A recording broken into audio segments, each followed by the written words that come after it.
Good morning. In this question, it's given that a capillary tube is submerged in a broad vessel filled with water, such that the upper end of the tube is above the level of water in the vessel by 2 centimeter. That means you can see in the diagram, the yellow one is the tube,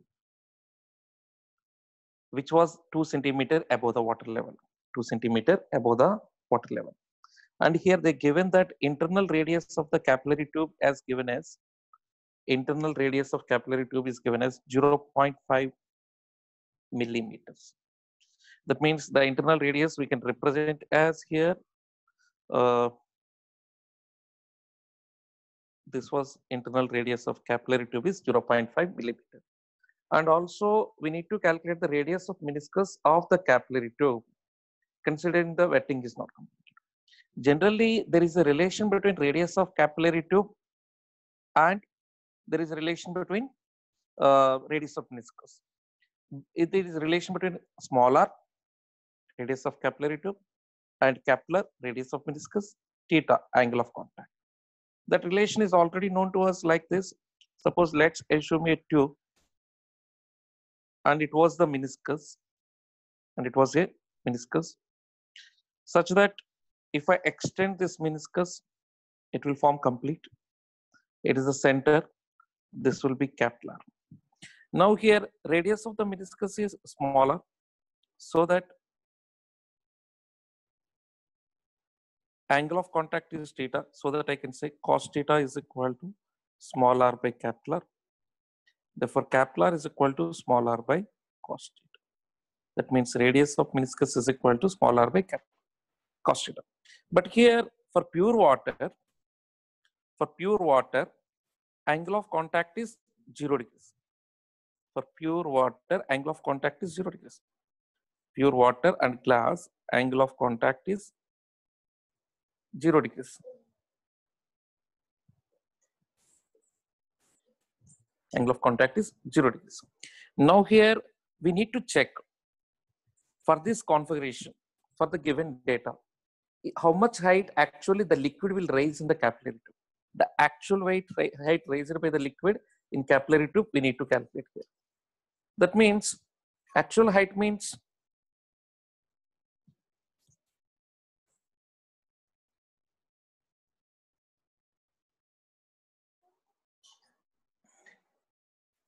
here we can consider actually the actual height raised by the liquid in capillary tube we need to calculate.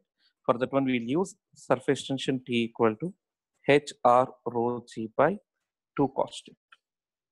In this question, the surface tension is given as 0.075. H we need to calculate. Radius is given as 0.5 millimeter, that is 0.5 into 10 power minus 3.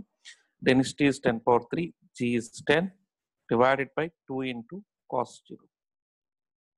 That means H is equal to 0.075 into 2 divided by 10 power minus 3 plus 3 cancel divided by 5, which is nothing but 0.03 meters.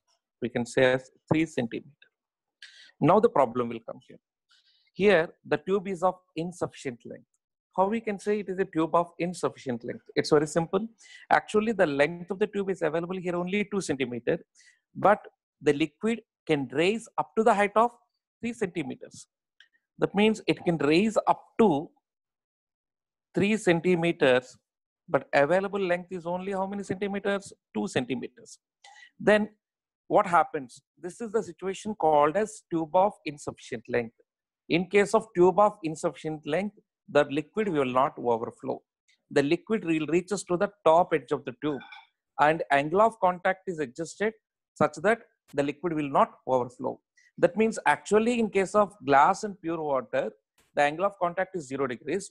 Now it is a tube of insufficient length for the same liquid. Now angle of contact changes from theta 1 to theta 2. Now what is the new angle of contact? That means height is proportional to cos theta here. By using all the parameters are same, h is proportional to cos theta here. If h is proportional to cos theta, then I can write h1 by h2 is equal to cos theta 1 divided by cos theta 2. Then I can say h1 is here 3 centimeter, h2 is 2 centimeter. Why? Means it can raise only up to 2 centimeters. Actually, it can raise up to 3 centimeters when angle of contact is 0 degrees. But angle of contact is some theta. How much height it raise? 2 centimeters.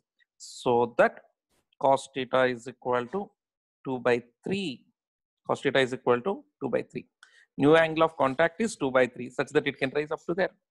Now we need to calculate what is the radius of meniscus. Just now we have discussed radius of meniscus small capital R equal to small r by cos theta. Here small r is 0.5 millimeter divided by 2 by 3. Therefore, capital R gives us 0.15 by 2.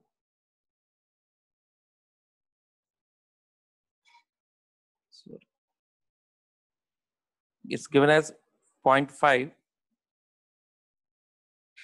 into 3 divided by 2, 1.5 by 2, which is nothing but 0.75 millimeters is the new angle of contact. Thank you.